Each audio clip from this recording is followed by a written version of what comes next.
Et bonjour à tous et bienvenue pour ce nouvel épisode de Spoil Intégral. Alors du coup avec la sortie du film Captain America Brave New World, je me suis dit que j'allais lire un peu de Hulk Rouge, surtout que j'avais pas lu cet album qui traînait depuis un moment dans ma collection. Donc c'est un Marvel Deluxe sur la planète rouge. Donc il y a une histoire dans ce volume qui reprend un peu la même histoire que Planète Hulk mais avec Red Hulk. Mais c'est pas tout l'album qui se passe sur cette histoire, hein. Comme on voit ici, on a différents épisodes. On a un épisode 30,1 je veux dire, 31, 32. Et justement, les épisodes qui se concernent Red Planet Hulk, c'est en fait sur 2 épisodes apparemment. Donc du coup, c'est pas peut-être pas le meilleur album pour découvrir Hulk, Red Hulk je veux dire, mais ça reste quand même une histoire assez sympa de ce que j'ai vu jusqu'ici. Donc au début on voit Red Hulk justement qui est en train de poursuivre ou poursuivi par un vaisseau. Parce que à l'époque où ça se passe, personne ne sait qui est Red Hulk. Vous allez le découvrir d'ici quelques pages.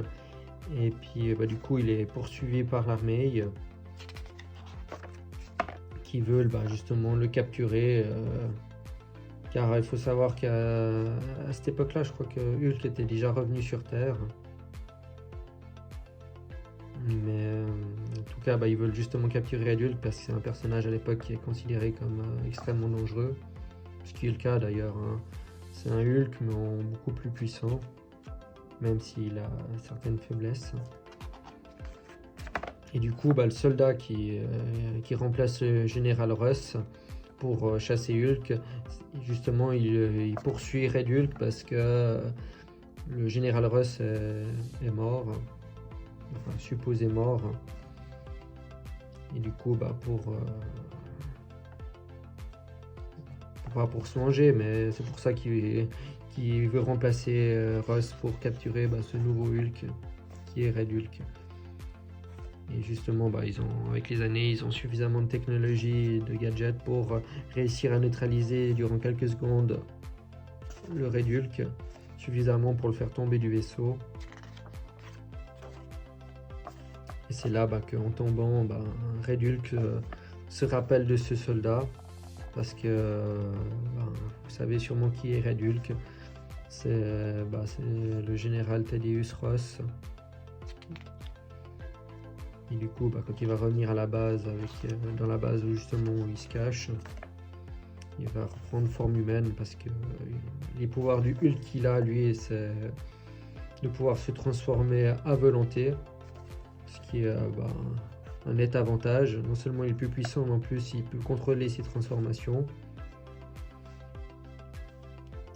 Et du coup, dans cet épisode, ensuite, le soldat lui a donné rendez-vous quand il l'a balancé du vaisseau. Et justement, il va aller à sa rencontre. Bon, il se doute bien que c'est un guet-apens, mais il va quand même à la rencontre de l'un de ses anciens hommes, où il va découvrir une des tenues de l'armée qu'ils avaient à l'époque pour contrer Hulk. Mais bon, elle a été prévue pour le Hulk sauvage et pas pour le Red Hulk qui est un peu plus puissant, faut le dire, et qui n'a pas tout à fait les mêmes capacités. Enfin, il est super fort, mais les rayons gamma n'ont pas eu le même effet sur lui. Et du coup, il va détruire l'armure du soldat qui le poursuit.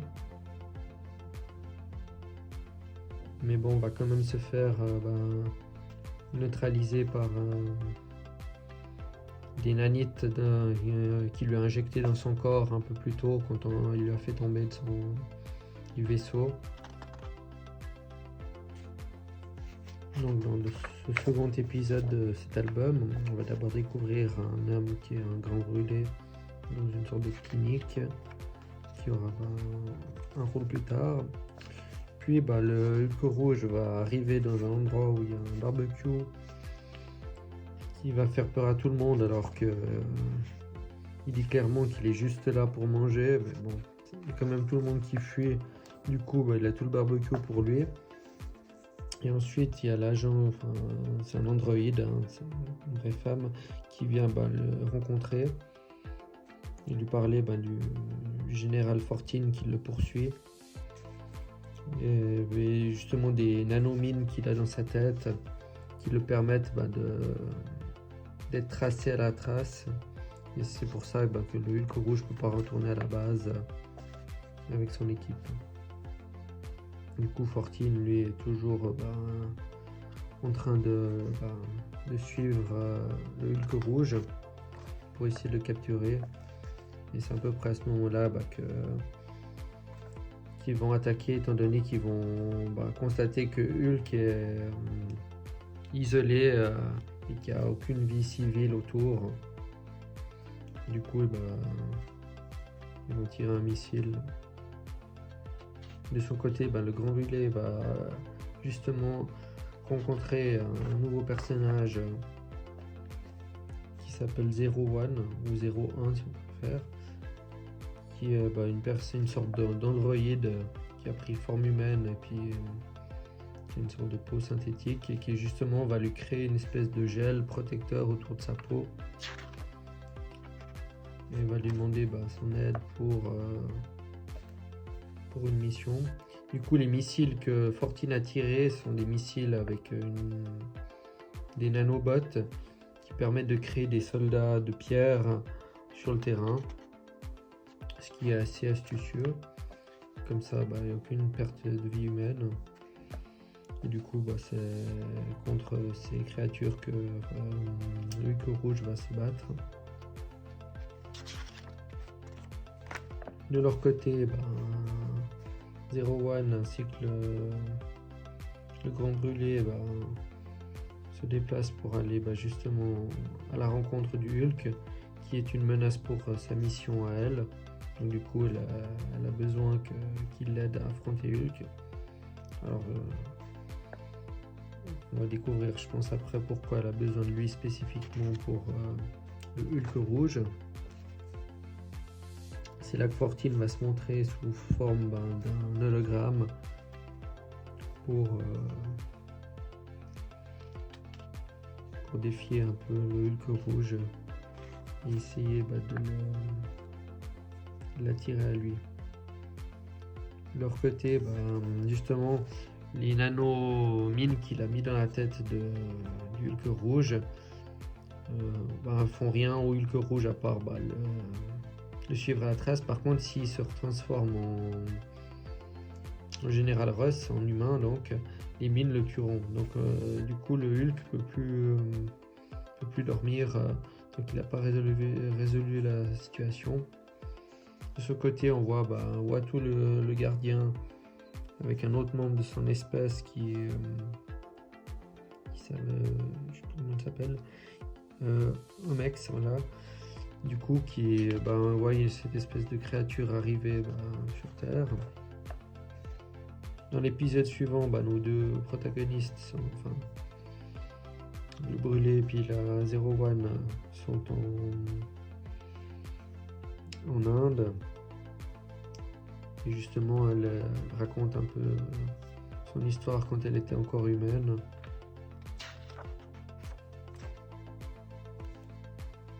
Ils viennent justement interroger quelqu'un pour obtenir les informations qui le mèneront dans Hulk rouge. De son côté, il est toujours en fuite et il s'est assoupi quelques secondes. Il a cru justement qu'il s'était transformé en humain puis qu'il s'était fait tuer, mais c'était quel cauchemar. Du coup, il commence à faire déjà plusieurs jours qu'il est réveillé à ce moment-là.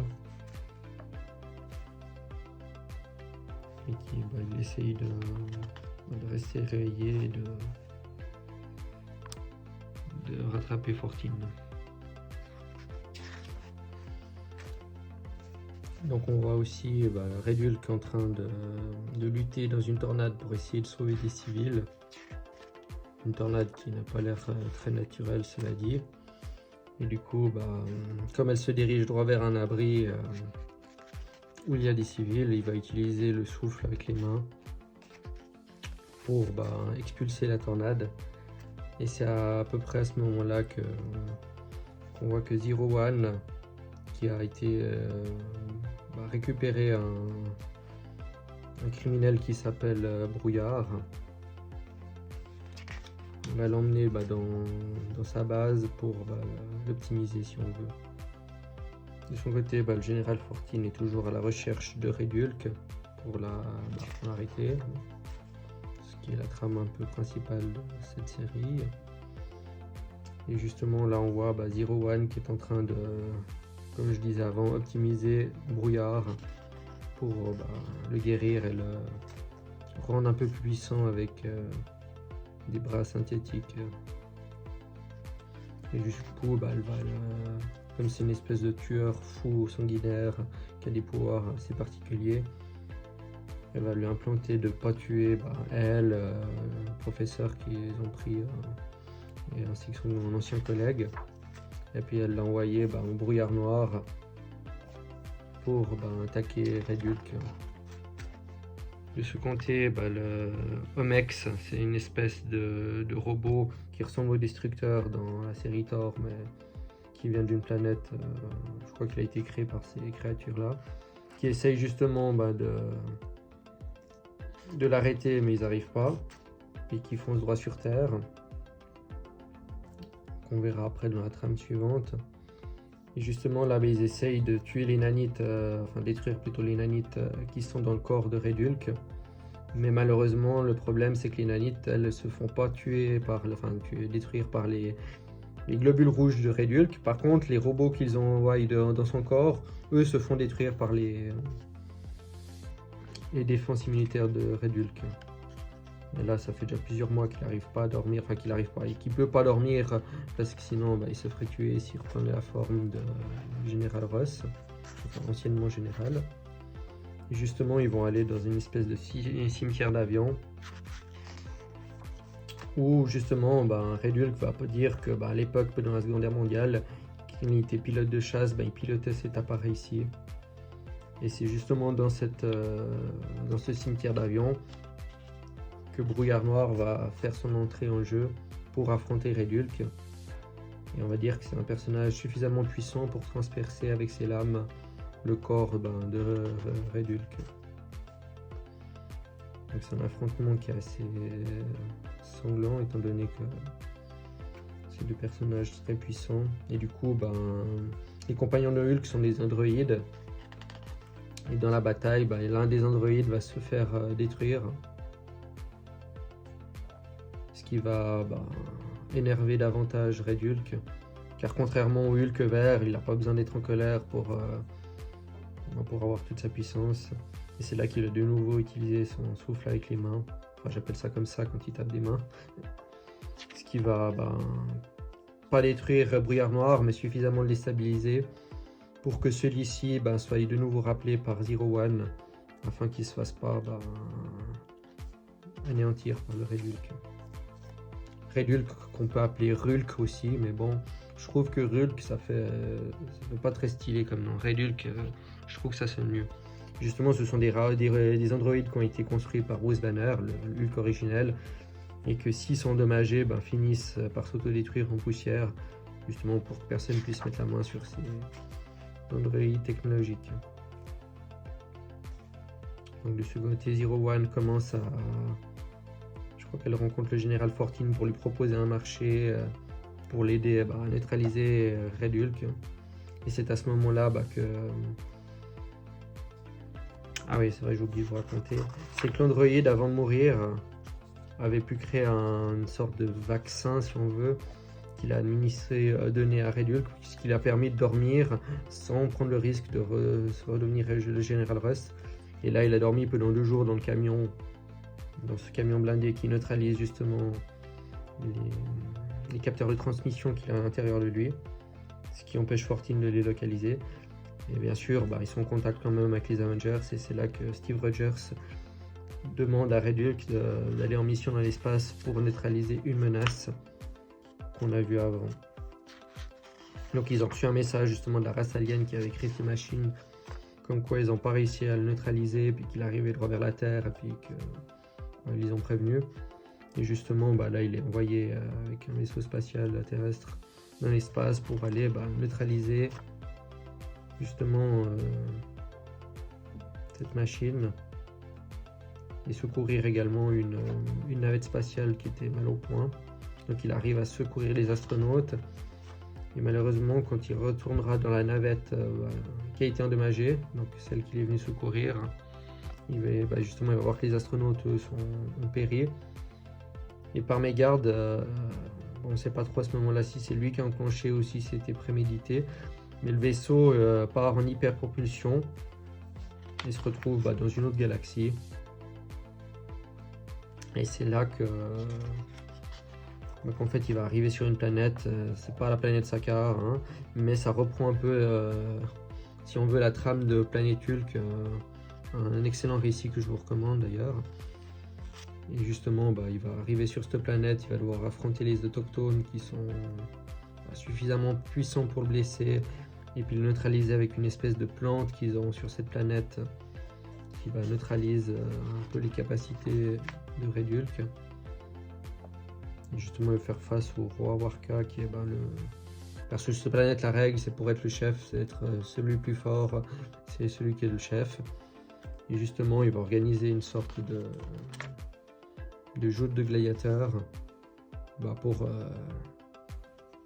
se divertir et pour que Red Hulk se fasse tuer. Et c'est là pendant qu'il est dans les vapes, il repense un peu à l'histoire qui est arrivée au Hulk originel avec les Illuminati, les Avengers. Elle est en train de se dire que comme ils avaient peur de lui, ils ont fait pareil qu'avec Hulk. Après, je connais pas encore toute l'histoire, donc je sais pas si c'est vraiment le cas, mais à mon avis, non. Et du coup, c'est là qu'un des autochtones lui parle de cette plante qui neutralise ses pouvoirs pour éviter qu'il s'évade. Et c'est là qu'ils vont le mettre en face d'une créature qui est de la planète voisine, en fait. Vous avez vu avant, il y avait deux planètes. Et justement, il va devoir affronter cette créature. Chose qui va pas être trop difficile pour Red Hulk, étant donné la puissance qu'il possède une fois qu'on enlève les imitateurs de ses pouvoirs. Et justement, lui, plutôt que de s'amuser à se battre, et ce qu'il va faire, c'est qu'il va directement tuer le roi Warka. Et du coup, c'est lui qui va être nommé nouveau roi de cette planète extraterrestre. Donc l'épisode s'ouvre avec cette espèce d'androïde qui arrive sur Terre, qui tente de localiser le Red Hulk. Il s'adresse à différentes populations, pendant que le Red Hulk est en train de gérer un conflit entre ces deux femmes. Et justement, ils vont se faire attaquer par la planète voisine, qui sont une espèce qui sont de couleur jaune, avec une espèce de ver géant. Forcément, Red Hulk va réussir à neutraliser ce monstre sans trop de difficultés. Et c'est là qu'il va expliquer à cette espèce son plan pour justement gagner la guerre avec l'autre planète. C'est d'attaquer quand deux camps sont de force égale. C'est l'effet de surprise qui fait foi et c'est justement ce qu'il veut faire. Donc il propose en fait que les soldats se teignent en jaune pour justement aller sur l'autre planète et se faire accueillir et justement leurrer l'ennemi. Justement, comme la créature est morte, c'est Red Hulk qui, avec sa force, qui le fait bouger. Et grâce à ça, forcément, ils arrivent à prendre le dessus. Et comme il fonctionne avec un système de chef, où une fois que le chef est anéanti, ils arrêtent tout simplement de se battre. Red Hulk va neutraliser leur chef. Et c'est là qu'il va leur dire qu'il a constaté que comme ils avaient tous les deux les mêmes cultures, il est très probable qu'il s'agisse en fait de la même espèce, mais comme ils ont chacun évolué d'une planète différente, c'est pour ça que sur une planète ils sont jaunes et sur l'autre planète ils sont gris. Et du coup, lui, ce qu'il veut, c'est retourner sur Terre. Il va repartir sur Terre. Et justement, durant ce voyage, il va se faire arrêter par... c'est pas Uatu le gardien, mais un autre membre de la même espèce qui va lui expliquer qu'en fait, ce qu'il vient de vivre n'était qu'une simulation pour écarter Red Hulk de la planète Terre. Justement, cette machine était trop puissante et annihilatrice, et du coup, ça a fait partir la machine apparemment. C'est un peu sur ça que se termine cet épisode, qui nous laisse, je dois dire, un peu sur notre fin. C'est pas une mauvaise idée de scénario, mais c'est quand même un peu décevant. Et donc dans l'épisode suivant, qui commence avec un MODOK, qui on verra après n'est pas le vrai MODOK, qui est en train d'assister à une vente d'armes, Red Hulk lui a repris sa vie sur Terre avec l'androïde de la base Gamma. Et justement, ils sont en train d'enquêter. Et justement, ils vont tomber sur MODOK et Zax. Zax qui est une créature électrique que le général Ross a contrôlée par le passé, étant donné que c'est une créature avec un esprit assez faible, justement pour combattre Hulk. Mais cette fois-ci, Zax a été amélioré par le faux MODOK, qui justement est bien plus puissant qu'il n'était dans le passé et va donner un peu de fil à retordre à ce bon vieux Red Hulk. Mais bon, Red Hulk, enfin le général Ross, a une botte secrète que MODOK n'a pas pensé. C'est comme il a vu par le passé contrôler Zax, il a un certain lien télépathique avec lui, ce qui va lui permettre de reprendre quelque peu le contrôle de la créature et justement faire qu'elle s'autodétruise, ce qui va un peu neutraliser MODOK et le faire fuir. Et c'est sur ça aussi que se termine cet épisode, qui nous laisse un peu sur notre fin. Bon, la série elle est en cours de publication de cet album, mais il n'y a pas d'autre album après, donc ça fait qu'en fait l'album se termine sur une histoire annexe. On peut voir là, c'est souvent ils mettaient dans les Marvel Deluxe les numéros les plus importants. Donc celui-ci suit celui-ci, mais après ça c'est une toute autre histoire, donc c'est en attente de republication pour savoir ce qui se passe par la suite. Et c'est sur ça que se termine cet album assez court. Alors personnellement j'ai assez bien aimé, mais c'est pas le meilleur album. Si vous voulez découvrir Red Hulk, je vous recommande plutôt celui-ci, l'album, qui est beaucoup plus intéressant. Les deux premiers tomes avec le Hulk rouge, qui est le Hulk rouge, sont bien mieux que celui-ci. Franchement, sur les trois qui sont disponibles, celui-ci est moins bien. Après, c'est pas des mauvaises histoires, mais honnêtement, si c'est pour découvrir le personnage, vous avez meilleur temps de vous plonger sur les deux premiers numéros et de prendre celui-ci si justement vous avez déjà lu les deux premiers numéros pour savoir ce qui se passe ensuite. Donc voilà, j'espère que tu auras aimé cet épisode. Si c'est le cas, n'hésite pas à le dire dans les commentaires, à partager la vidéo, à liker et abonne-toi pour plus de présentations.